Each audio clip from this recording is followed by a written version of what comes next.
Oke, Assalamualaikum warahmatullahi wabarakatuh.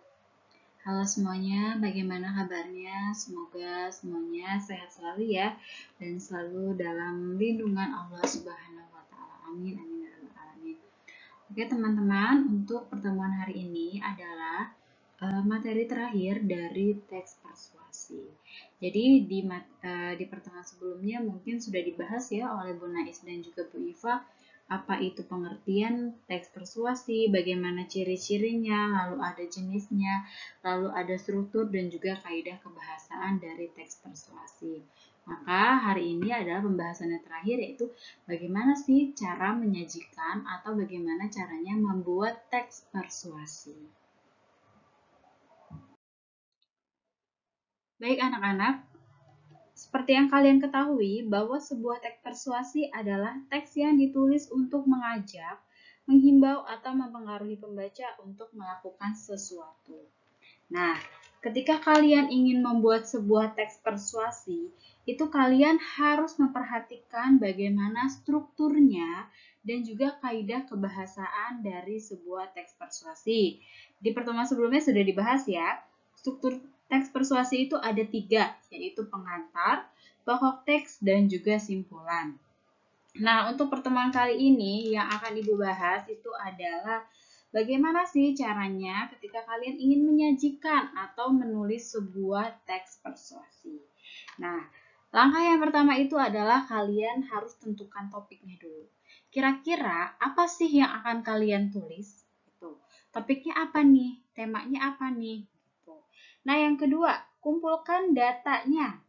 Nah, ini kalian harus mencari data sebanyak-banyaknya. Jangan hanya dari satu sumber, tapi dari banyak sumber. Ya, kan tadi di pertemuan sebelumnya sudah dibahas. Kalau kalian ingin membuat teks persuasi itu berarti kalian harus punya data, punya alasan yang disertai dengan fakta. Lalu yang ketiga itu adalah buatlah kerangkanya.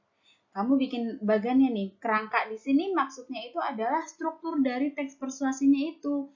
Nah, strukturnya apa aja? Dia ada pengantar, pokok teks, dan juga sebuah simpulan. Ya, setelah itu buatlah judul yang menarik. Ya, kalian udah tahu temanya apa, datanya udah ada nih, lalu sudah membuat kerangkanya. Nah, kalian tinggal tentukan judulnya. Biasanya ada beberapa pengarang atau penulis yang misalnya, Bu boleh nggak judulnya itu di terakhir, silahkan kalau misalnya kalian bingung gitu ya. Nah, selanjutnya itu adalah gunakanlah kaidah kebahasaan. Nah, ini sangat penting ya. Ketika kalian ingin menulis sebuah teks, maka kalian harus memperhatikan kaidah kebahasaan dari teks tersebut apa. Sama halnya ketika membuat teks persuasi, berarti kebahasaannya apa nih? Nah, di sini ada kata-katanya itu bersifatnya persuasif, lalu katanya itu bersifat emotif, lalu yang terakhir itu katanya bersifat keterangan. Nah, itu kalian harus gunakan ketika kalian menulis sebuah teks persuasi.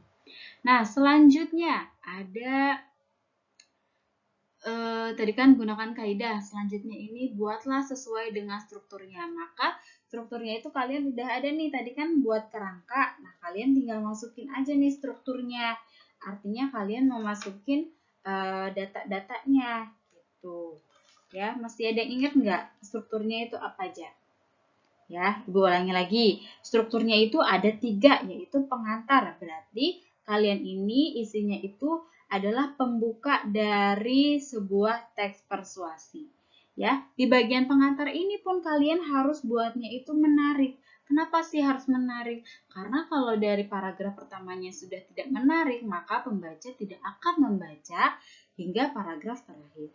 Ya, selanjutnya di bagian kedua itu ada pokok teks. Pokok teks ini kalian bisa masukkan data-data, lalu juga alasan, dan juga bukti yang mendukung gagasan utama dari teks persuasi yang sudah kalian buat. Ya, selanjutnya yang terakhir ini adalah kalian buat simpulannya atau buat rangkumannya.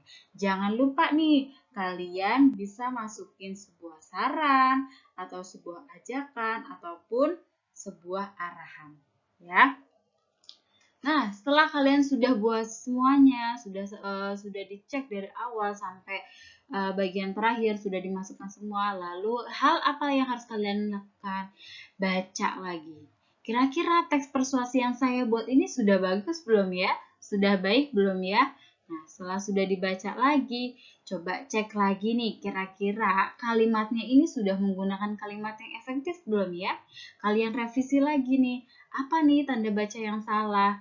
Ada tanda salah, tanda komanya salah, tanda serunya salah. Nah, kalian revisi. Apakah revisi hanya di penggunaan tanda baca, Bu? Tidak. Kalian boleh revisi di penggunaan katanya. Apakah sudah menggunakan kata yang baku? Nah, kalian bisa revisi di bagian kalimatnya dan sebagainya. Gitu. Itu adalah langkah-langkah ketika kalian ingin menulis atau menyajikan sebuah teks persuasi. Baik, anak-anak, mungkin itu saja untuk materi hari ini dan materi terakhir dari teks persuasif. Nah, untuk tugasnya silahkan kalian baca ya. Jadi kalian tugasnya itu adalah mencari sebuah iklan, boleh dari internet, dari Instagram, ataupun dari YouTube. Lalu kalian rekam ataupun screenshot iklan tersebut. Nah, setelah itu kalian jelasin informasinya itu disampaikannya itu untuk apa sih? Maksudnya informasi yang disampaikan itu tentang apa gitu. Nah, selanjutnya kalian analisis kaidah kebahasannya. Misalnya dia ini menggunakan kata persuasif. Nah, kata persuasif ini ditunjukkannya oleh kata apa? Oleh kalimat yang apa? Nah, seperti itu ya. Nah, tugasnya diketik atau ditulis di buku, Bu. Nah, tugasnya itu adalah diketik di Word, lalu buktinya itu di screenshot dan diletakkan di bagian awal. Nah, kurang lebih formatnya ini seperti ini. Kalian tulis dulu namanya, lalu kelas, lalu ada buktinya berupa screenshot, lalu kalian tinggal masukkan deh informasi yang disampaikan itu apa, dan kalian hasil dari analisis kalian itu apa. Gitu. Ini adalah tugas pertama dari teks persuasif. Oke, Ibu rasa cukup sekian untuk pertemuan hari ini. Jangan lupa isi daftar hadir ya, Nak ya. Terus yang terakhir, semoga kalian sehat selalu, tetap semangat belajar dari rumahnya. Sampai jumpa di pertemuan berikutnya. Oke, kurang lebihnya mohon maaf. Wassalamualaikum warahmatullahi wabarakatuh.